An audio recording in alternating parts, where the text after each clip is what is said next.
Bonjour à toutes et à tous, c'est la dernière vidéo de l'année, la vidéo des tops et flops. J'ai pas eu le temps de faire d'autres vidéos avant ça. Et on se retrouvera très rapidement l'année prochaine, c'est-à-dire dans quelques jours, pour le programme de la chaîne 2024. Quand je dis le programme de la chaîne 2024, c'est-à-dire les nouveaux objectifs de la chaîne, qu'est-ce qu'il va y avoir sur la chaîne à l'avenir? Parce qu'en 2024, il y a pas mal de choses qui vont bouger et qui vont bouger définitivement sur la chaîne, c'est-à-dire à très long terme. Mais pour l'heure, le top et les flops, je suis en pleine nature parce que chez moi, comme vous l'avez vu dans les dernières vidéos, ça résonne. C'est compliqué, je peux pas parler trop fort parce qu'il n'y a pas d'isolation. Et voilà. Je vous expliquerai tout ça dans un live prochainement. Et donc, j'ai décidé, contrairement aux années précédentes, de ne pas faire plusieurs vidéos, mais une seule vidéo où il y aura à la fois les tops et les flops de films et de séries. Sachant, et je le précise, que ça ne concerne que les films et séries sortis en 2023. Donc, je pense à 1883 de Taylor Sheridan, qui est une des meilleures séries que j'ai vues et une des meilleures séries de cette année. Elle ne figure pas dans le top parce qu'elle n'est pas sortie en 2023. Sauf si je me trompe, mais je crois qu'elle est sortie en 2022. Donc, elle figurera pas dans le top, sinon elle serait première. C'est uniquement des séries qui sont sorties en 2023 en France. Voilà. Et donc, il n'y aura pas non plus les autres saisons, les saisons suivantes. S'il y a des saisons 2, saison 3, c'est uniquement les premières saisons. Je commence avec les films, et les films, contrairement aux séries où il n'y en aura pas énormément, il y aura un top 5. Les films, il y a un top 10, et je commence en 10e position avec Babylone de Damien Chazelle, le premier film que j'ai vu cette année en 2023. C'est une énorme claque, comme très souvent avec Damien Chazelle. Je vais pas refaire toutes les critiques parce que j'ai pas envie que la vidéo dure 40 minutes, mais c'est un film magnifique sur l'histoire du cinéma. Mais c'est un film qui est absolument pas tout public parce qu'il y a des scènes très trash dès le début du film. C'est assez vulgaire par moments, voilà, assez immoral, mais c'est le contexte, c'est l'histoire du film qui veut ça. Mais malgré tout, voilà, c'est un très beau film qui nous parle du cinéma jusqu'à notre époque. Et il y a le cœur du film, c'est une scène avec Brad Pitt qui nous parle des légendes du cinéma, à savoir que les acteurs seront oubliés, mais leurs rôles ne seront pas oubliés. J'ai trouvé cette scène magnifique, elle résume tout le film. La 9e position, c'est Les Gardiens de la Galaxie 3. Je crois que c'est le dernier Marvel que j'ai vu. Après, j'avais vu la série Secret Invasion, mais en film, c'est le dernier Marvel et ça va être un des tout derniers Marvel. Parce que comme vous le verrez dans la vidéo 2024, Marvel, il va y en avoir beaucoup, beaucoup moins. Mais Les Gardiens de la Galaxie 3, c'était une claque.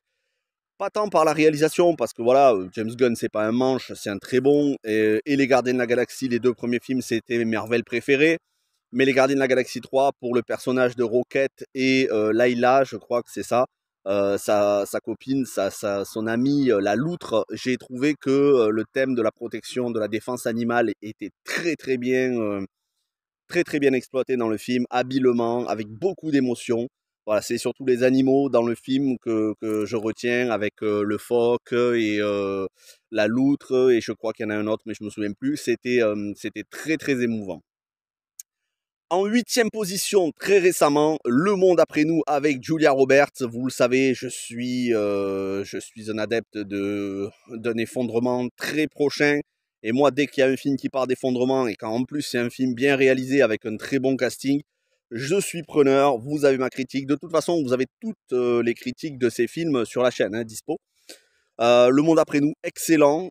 Du début jusqu'à la fin, moi j'ai beaucoup aimé la fin. Je sais que ça en a frustré certains qui auraient aimé que ce soit un peu plus développé, mais on finit sur une touche de positif et de nostalgie, et en même temps, ça fait réfléchir le spectateur. De toute façon, le but du film, c'est de faire réfléchir le spectateur sur pourquoi se préparer à un effondrement prochain.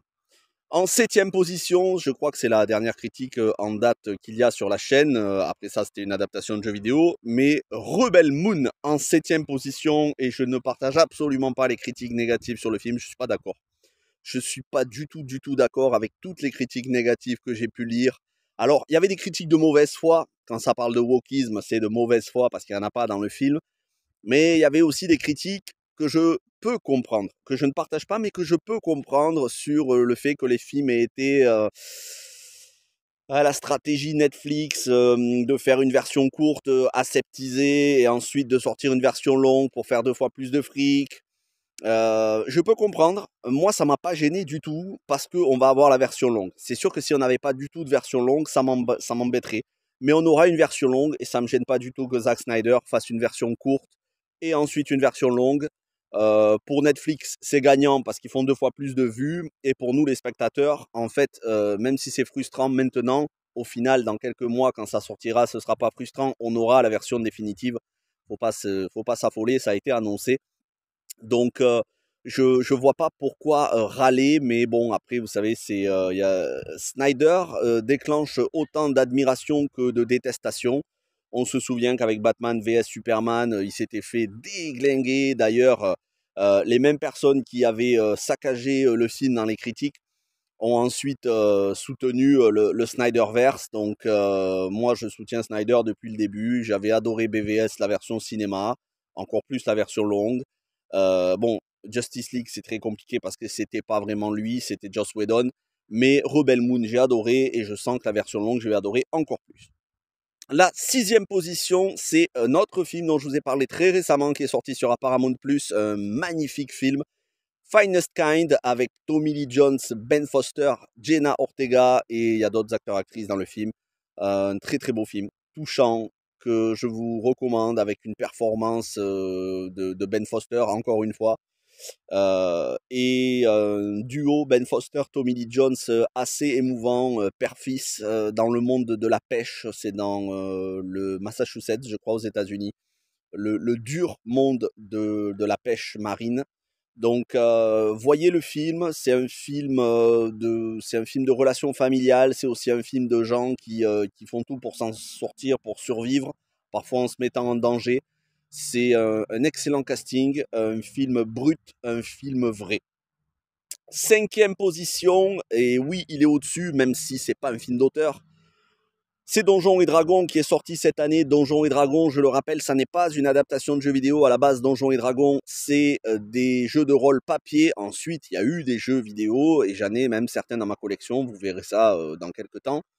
Mais Donjons et Dragons, pour moi, c'est une réussite. C'est tout ce que j'attends d'un film de fantasy. On est sur un vrai jeu de rôle dans tout ce qu'il a de meilleur, dans tout ce qu'il a de fun, dans tout ce qu'il a d'action, d'effets spéciaux qui sont bien faits. Les répliques font mouche, l'humour n'est pas lourdingue, voire ridicule comme chez Marvel. Tout est bon dans le film. En fait, j'ai absolument rien à jeter du film.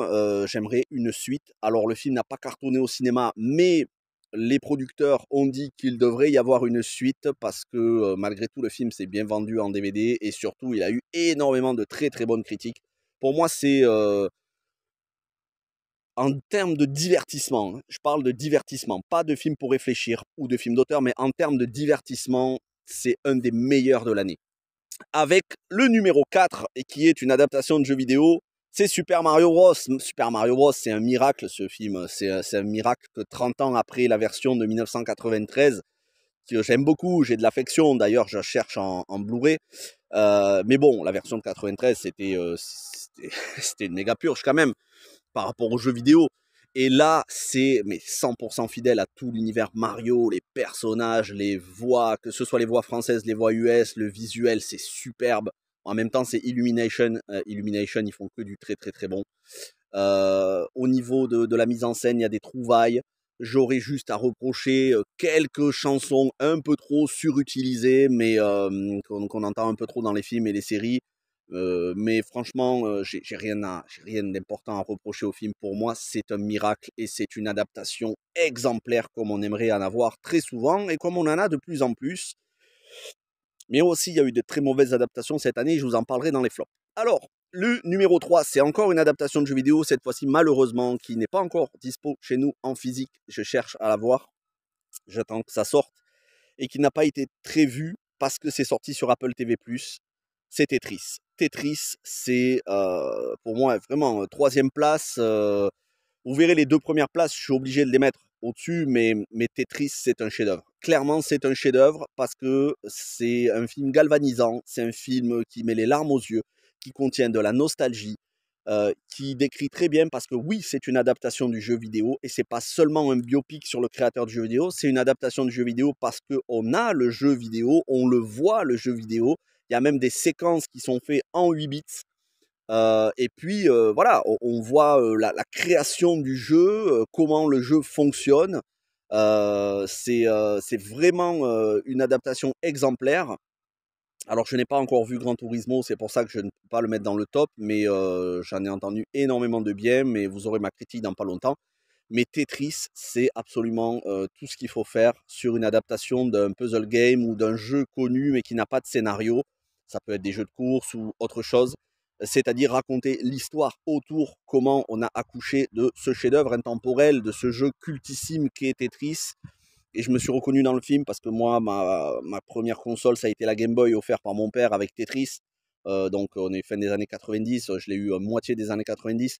Donc ce que vous voyez dans le film, c'est la réalité. Et même s'il y a 2-3 passages qui ont été un petit peu à romancer pour le film, sinon c'est la réalité. C'est très bien renseigné, et en même temps, il y a un contexte politique, ça fait film d'espionnage. Si vous n'avez pas vu Tetris, regardez-le, c'est vraiment une pépite. Et s'il n'y avait pas eu les 2 autres films qui sont sortis après, il aurait été numéro 1. Mais il y a eu, et je le mets numéro 2, le nouveau Scorsese, Killers of the Flower Moon. Vous avez la critique sur la chaîne de tous ces films, Killers of the Flower Moon, qui est une énorme claque. Alors, pour certains, le film a semblé long parce qu'il fait plus de 3 heures. J'ai pas vu passer le temps, je me suis régalé. Je serais même resté un petit peu plus. Mais bon, en même temps, quand vous me mettez Scorsese, DiCaprio, en plus Robert De Niro, alors là, que dire sur ce film? C'est une leçon de mise en scène, c'est une leçon d'acting. Il prend son temps pour développer son propos, c'est profond. On passe par tous les stades d'émotion. C'est vraiment un très très très grand film qui n'a pas très bien marché au cinéma, et c'est assez incompréhensible, ou plutôt c'est compréhensible parce qu'aujourd'hui les gens aiment manger du caca. Vous le verrez dans les flops. Et je passe au numéro 1. Et oui, Oppenheimer, bien évidemment Oppenheimer, Christopher Nolan, ce génie. Christopher Nolan qui ne me déçoit jamais. Que dire du film? Il a fait presque 1 milliard, c'est très très largement mérité. Robert Downey Jr. qui a un des meilleurs rôles de sa carrière, on le connaît pour Iron Man, mais là, le rôle qu'il a dans le film, il est... j'espère qu'il va être nommé à l'Oscar. J'aurais trop de choses à dire sur Oppenheimer pour le faire entrer dans une vidéo de top, donc allez voir ma critique, mais Oppenheimer c'est une claque à tous les niveaux, et encore une fois, on a toujours quelques rageux qui ne savent pas trop faire grand chose dans leur vie, et qui n'ont jamais rien réalisé ou écrit, et qui vont dire que Christopher Nolan c'est surcoté. Les gars, vous avez fait quoi dans votre vie? Vous avez écrit un scénar? Vous avez sorti un film comme Oppenheimer? Oppenheimer, il n'y a pas de fond vert, il n'y a pas d'effets spéciaux, très très peu, les explosions c'est des vrais. Tout est vrai dans le film. Voilà. Alors bon, après, je parle même pas de ceux qui disent que c'est un film pro-américain. Ça prouve qu'ils l'ont pas vu, alors qu'en plus le film est très respectueux des Japonais. Mais voilà, on passe par tous les stades de genre de film aussi. C'est pas seulement un biopic, un film historique, un film de guerre, c'est aussi un film d'horreur. Donc voilà, regardez Oppenheimer, il est numéro 1, il a fait presque 1 milliard, c'est très largement mérité. Contrairement à, pour moi, le plus gros bide, quand je parle de bide, c'est pas justement, c'est ça qui est paradoxal, c'est qu'il a fait presque 1,5 milliard, il a dépassé Super Mario Bros, il a dépassé Oppenheimer, il a fait 10 fois plus que Killer of the Flower Moon, et pourtant c'est une merde. C'est Barbie. Barbie qui est très bien réalisée, qui est très bien interprétée, mais qui a un message à gerber de féminisme antipatriarcal, où encore une fois, on nous dit que les hommes, c'est le patriarcat, c'est le mal, c'est tous des machos, et on n'a pas besoin des hommes pour faire une bonne société bien dirigée, et que si c'était dirigé que par des femmes, que par des Barbies, eh ben ce serait génial. Et donc on a une Barbie en obésité morbide, en surpoids, on a on a des Barbies de toutes les couleurs. Je me suis demandé, est-ce qu'on n'aurait pas une Barbie trans? Je crois pas qu'ils l'ont fait dans le film, ou alors ils l'ont fait mais je l'ai pas vu. Mais ça m'aurait pas étonné qu'on en ait une. C'est un film qui dégouline de wokisme, et qui va séduire les esprits faibles. Les esprits faibles, parce qu'on le voit aux États-Unis, on a des influenceuses féministes dégénérées, dont le cerveau est à la poubelle, qui ont dit si vos petites amies, si vos copains, si vos maris n'ont pas aimé Barbie, divorcez. Et on a des femmes américaines qui ont divorcé de leurs mecs qui n'ont pas aimé le film Barbie. Ça, c'est la réalité. Alors vous allez me dire, oui, mais c'est des cas à part. Mais encore une fois, vous vous trompez de cible. C'est pas parce que c'est des cas à part que c'est pas un film mauvais. C'est un film mauvais parce qu'il surfe justement sur la division homme-femme, comme c'est très bien montré à la fin du film. Avec, à un moment donné, il y a un Ken qui vient et qui dit: «Est-ce que je peux vous aider à gérer?» Non, non, toi dégage, va faire le beau sur la plage et nous, on est la cour suprême de Barbieland. Voilà, c'est ça le message du film. Et c'est dommage parce que les 10 dernières minutes sont touchantes avec une Barbie qui devient humaine, un petit peu comme Pinocchio. On aurait pu avoir une relecture de Pinocchio. On a eu un message féministe woke à gerber. Donc ben voilà, ce film, pour moi, ce film mérite même pas d'exister. Mais bon, il a fait 1,5 milliard. Moi, je sais que si je l'avais en physique entre les mains, il irait direct à la déchetterie. Ça, c'est clair et net. À 10 centimes, je le prendrai pas. Et gratuit, il finira à la poubelle. Parce qu'un film de merde comme ça, à 1,5 milliard, alors que tu as des chefs-d'œuvre à côté qui ont bidé, c'est l'état d'esprit de la société. Et au niveau des autres films, qui sont moins mauvais, mais qui sont quand même pas terribles, on a eu Flash. C'est dommage parce que les caméos, c'est assez hypant. Même si les effets spéciaux sont dégueux, mais franchement, on dirait de la PS3, mais moins bien que la PS3. Hein. J'ai des jeux PS3, ils sont plus beaux. C'est dommage, tantôt le film est épique et tantôt il se vautre dans de l'humour à la Ezra Miller. Mais bon, c'est à l'image de DC Comics. Moi, de toute façon, pour moi, DC Comics, c'est terminé. D'ailleurs, je ne vais même pas aller voir Aquaman 2 et j'irai pas. Et enfin, autre mauvais film qui ne m'a même pas déçu parce que au pitch, j'en attendais rien, c'est Knock at the Cabin, le nouveau Shyamalan, avec son couple de héros gays qui vont lutter contre les 4 cavaliers de l'Apocalypse de la Bible. C'est ridicule, c'est d'un ridicule abyssal, mais bon, voilà. Shyamalan s'est agenouillé devant les tétons du wokisme pour les traire abondamment et maintenant il a sa caution LGBT friendly, il est content, tant mieux pour lui, en espérant que le prochain film soit bien meilleur. On va passer aux séries, et alors là les séries il y en a beaucoup moins parce que ça a été surtout des secondes saisons ou des troisièmes saisons comme Ragnarok qui était très très très mauvaise. Voilà, c'était pas bon, c'était pas bon. Mais je vais rester sur les tops des séries. À la 5e place, une mini-série de Apple TV+, Liaison avec Vincent Cassel et Eva Green, un Homeland à la française qui se passe à moitié en France et à moitié au Royaume-Uni et aussi un petit peu en Belgique au siège de Bruxelles, au siège de l'Europe.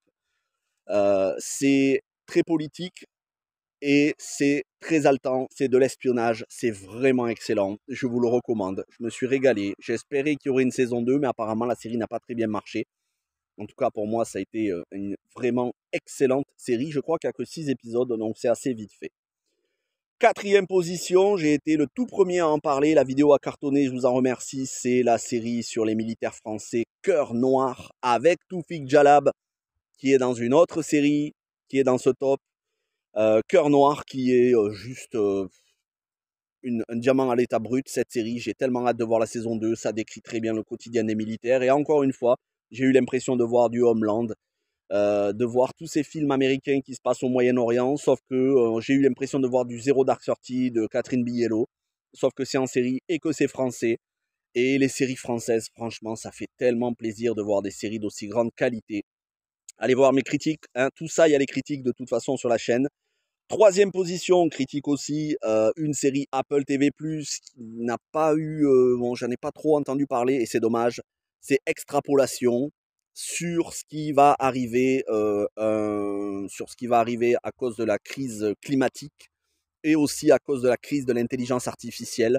C'est un film qui va très loin, qui se projette presque jusqu'à la fin du 21e siècle et qui est extrêmement pertinent, parfois des idées un peu fantaisistes, mais très souvent pertinent, avec un casting de tarés, Forest Whitaker, Sienna Miller, Marion Cotillard, Kit Harington, il y a tellement d'acteurs, actrices dans ce film. En fait, Chaque épisode a l'air d'être indépendant, mais après, on voit que c'est relié les uns aux autres et c'est une énorme claque. Et c'est surtout quelque chose qui peut faire froid dans le dos si on n'y est pas préparé parce que c'est très très réaliste. Ça ressemble à du Black Mirror, voilà. Numéro 2, une autre série de Apple TV+, qui était numéro 1 jusqu'à présent, mais voilà, elle est passée numéro 2, mais j'ai tellement hâte de voir la saison 2 qui a été confirmée. C'est Silo avec Rebecca Ferguson. Silo qui...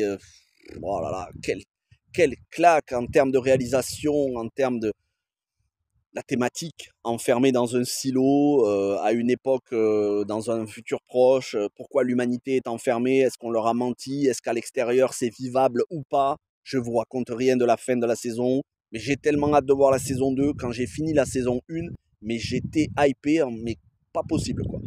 Et à ce moment-là, il y avait la grève des scénaristes, donc c'était un peu incertain pour la saison 2, mais depuis la grève s'est terminée, on aura la saison 2, et ça fait plaisir parce que, en plus, Rebecca Ferguson, actrice que j'adore, je la trouve magnifique. Bref. Et puis ça joue très très bien, hein. Casting de fou. Oh là là, le casting Will Patton, David Oyelowo et d'autres. Regardez Silo, c'est de la pure science-fiction post-apocalyptique, un régal. Et la numéro 1, je vous en ai parlé très récemment sur la chaîne, et encore une fois, c'est une série française, sortie sur Netflix, avec Toufik Jalab, de Olivier Marchal, c'est Pax Massilia. Pax Massilia, pour moi, c'est la série qui m'a le plus séduite de toute cette année 2023. Bah, pour toutes les raisons que je vous ai dit dans la vidéo. Parce que c'est exactement ce qui se passe à Marseille. C'est le quotidien des flics. Ça m'a fait penser énormément à Bac Nord. Toutes les répliques font mouche. Il n'y a pour moi absolument rien à jeter. Elle est maîtrisée de bout en bout. On a peut-être des stéréotypes, mais c'est tout simplement la réalité. Hein. Donc, quand vous regardez les infos, si vous voulez savoir comment il y a un mec qui s'est fait plomber dans la rue, un chef de gang, eh ben, vous regardez la série et vous voyez un petit peu l'envers du décor, tout ce qu'on vous raconte pas aux infos. C'est une série coup de poing en même temps d'un mec qui connaît tellement bien ce milieu, Olivier Marchal, pour qui j'ai un infini respect. Désolé, je viens de m'apercevoir que j'avais mis mon doigt sur le micro, du coup on n'entendait plus le son et je m'en suis aperçu en revisionnant la vidéo avant de la poster. Donc j'étais en train de vous dire que Pax Massilia, meilleure série pour moi de l'année. Et autre série notable, on a eu LT21, c'est une série française sur OCS qui parlait d'un virus de type Covid qui rendait amnésique, je vous en ai fait la critique, c'était un vrai coup de cœur. Et autre série qui pour moi fait que voilà, ça fait vraiment du bien de voir cet univers reprendre du poil de la bête, c'est l'univers The Walking Dead avec Dead City et Daryl Dixon. Deux séries de très grande qualité, mais surtout Daryl Dixon, où j'ai pas grand chose à reprocher, même si Dead City avec Negan et Maggie avait commencé en demi-teinte, ça a bien terminé, j'ai hâte de la voir la saison 2. Et Daryl Dixon, qui est mais réalisé, franchement, c'est superbe. Les paysages sont magnifiques. On voyage vraiment. La seule chose que j'ai à reprocher, c'est qu'on n'a pas assez de réponses sur les origines de l'épidémie et quelques stéréotypes sur les Français. Mais sinon, c'était de la très grande qualité. Et autre coup de cœur, je sais qu'il y en a qui n'ont pas aimé, c'est Le Continental. Moi, j'ai vraiment beaucoup aimé cette série préquelle à John Wick. J'ai aimé le visuel, même s'il y a des fonds verts qui sont parfois un peu dégueux, mais voilà, j'ai aimé l'architecture des bâtiments, voir le New York en différents quartiers, et puis les scènes d'action. Les scènes d'action sont vraiment très bonnes pour moi, et l'acting est irréprochable. Les personnages hauts en couleur, il y a de l'humour, il y a de très très bonnes chansons. Donc ça a été un vrai coup de cœur. Je peux pas mettre Monarch, j'ai pas encore vu en entier Monarch, et je peux pas mettre Low Bass Reeves parce que je ne l'ai pas encore vu. On va passer notamment au flop des séries. Alors, on rebasculera, quand je vais parler de The Last of Us, on rebasculera sur la partie que j'ai filmée dans la nature. Mais avant de parler de The Last of Us, un autre énorme flop de l'année pour moi qui a été une immense déception parce que c'est un réalisateur que j'affectionne, un scénariste que j'affectionne, c'est Taylor Sheridan. Et c'est sa série Opération Spéciale Lioness. Eh oui, eh ben, malheureusement, il s'est agenouillé lui aussi devant le wokisme et il nous a fait un porno lesbien, une série qui commençait comme Homeland et qui termine comme La vie d'Adèle. Autant vous dire que La vie d'Adèle, vous imaginez avec euphémisme combien je n'aime pas ce film. Opération spéciale Lioness qui, lorsque ça parle politique et avec Zoé Saldana et Nicole Kidman qui sont irréprochables, lorsque ça parle politique et géopolitique, c'est excellent, mais qui malheureusement passe à côté de son sujet pour tout simplement faire un coming out lesbien entre une Marines et la fille d'un émir terroriste qui finance le terrorisme avec scène de sexe crue. C'est franchement absolument pas pour les gosses et c'est sur une plateforme de grande écoute avec une publicité dont on nous a harcelé à la télé avec la publicité. Je me souviens à un moment donné, j'avais encore l'appart à ce moment-là, mais la publicité, on la voyait mais 2 ou 3 fois par minute. C'était abusé. Euh, c'est une série qui n'est absolument pas pour les enfants. Mais quand je vous dis que les scènes de sexe sont crues, elles durent longtemps. C'est du porno lesbien. Franchement, à gerber. À gerber. Et puis voilà, c'est la normalisation LGBT si chère au woke arc-en-ciel. Bah, Taylor Sheridan, il a cédé. Donc j'espère que Loman Bass Reeves, mais je ne doute pas parce que Loman Bass Reeves, c'est une série d'époque comme 1883 qui se passe 18e, je crois, 19e siècle. Je pense que je vais me régaler, mais Taylor Sheridan, bah maintenant, je vais prendre avec des pincettes. Je vais être obligé de faire très attention. Autant vous dire que Opération Spéciale Lioness, il n'y aura pas de saison 2 pour moi. Il y en aura une saison 2, mais moi, je la regarderai même pas. Parce que pour moi, c'est de la merde. Voilà. Et donc là, l'autre énorme, pour moi, flop, mais c'est même plus un flop, c'est The Last of Us, et je vous en parle. Il n'y a pas grand chose à sauver, si ce n'est la réalisation sur quelques épisodes, mais pas tous. Et là encore, c'est le même problème. C'était un jeu excellent. Le premier, hein, pas le 2. Le 2, je l'aime pas.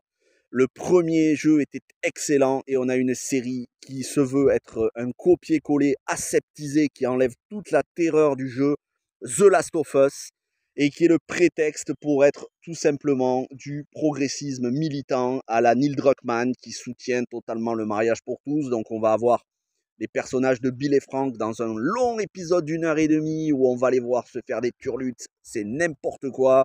On va les voir se foutre à poil dans le lit, allez vas-y va prendre la douche et ensuite je vais... C'est n'importe quoi, alors que ça n'est même pas dans le jeu. On rappelle que ça n'est pas dans le jeu, mais pire encore que cette série qui n'est là que pour faire du militantisme LGBT, parce qu'aux États-Unis ils se sentent menacés par les conservateurs. Donc ils se disent ah il faut absolument sauvegarder les droits LGBT, donc on va en mettre dans The Last of Us parce qu'on sait que la série va avoir beaucoup de visibilité sur HBO. Mais pire que ça, je pense que ce qui m'a le plus écœuré de la série, parce que malgré tout il y avait de très bons épisodes, c'est les 100% Rotten Tomatoes ou 90, 95, 98% Rotten Tomatoes et tous ces youtubeuses gaming qui sont là en train de dire que c'est la meilleure adaptation de jeux vidéo. Je les citerai pas par respect pour eux, mais vous voyez, suivez mon regard, voilà, tous ces gros youtubeuses gaming qui sont là en train de s'extasier. Ah mais c'est la meilleure adaptation de jeux vidéo, et les mecs qui sont en train de dire faut la prendre comme exemple, comme une adaptation de jeux vidéo. C'est l'une des pires adaptations qui soit parce qu'elle n'invente rien et en plus elle aseptise le matériau de base. Je pense qu'il y en a qui ont de la merde dans les yeux, et pas que dans les yeux d'ailleurs, mais franchement, The Last of Us, tout ce qui a été fait autour de cette série, comment on peut mettre 100% à une série qui est aussi pauvre en termes de réalisation, avec une Bella Ramsey qui est en mode bulldog, elle est là, ah là là. Je résumerai une série pour fragiles non-binaires, à l'image de la promotion de la série par Bella Ramsey qui a déclaré être gender fluide. Il n'y aura pas de live ni de critique épisode après épisode pour la saison 2 de The Last of Us, ça c'est sûr, je ne vais pas perdre mon temps avec cet étron. Allez voir les autres adaptations de jeux vidéo dont j'ai parlé, que ce soit cette année ou les autres années, vous découvrirez des pépites. Il y a de très bonnes adaptations, bien meilleures que The Last of Us et qui n'ont pas eu le retentissement de The Last of Us. En espérant que Halo saison 2 soit aussi bonne que la saison 1, ça arrive en février, et surtout que Fallout qui arrive en avril soit une énorme claque, parce que ça, on en parlera, mais je vous en parlerai dans la vidéo de programme de la chaîne 2024. Voilà, je vais m'arrêter là parce qu'on en est à quasiment une demi-heure. J'espère n'avoir rien oublié. N'hésitez pas à me donner vos tops et vos flops en termes de films et de séries. Je vous souhaite une belle fin d'année, en famille ou pas. Reposez-vous bien, hein, même si vous faites la fête, reposez-vous bien, qu'on reparte du bon pied sur une année 2024. Et moi, j'ai plein de choses à vous dire. À très vite, portez-vous bien, des bisous et ciao tout le monde.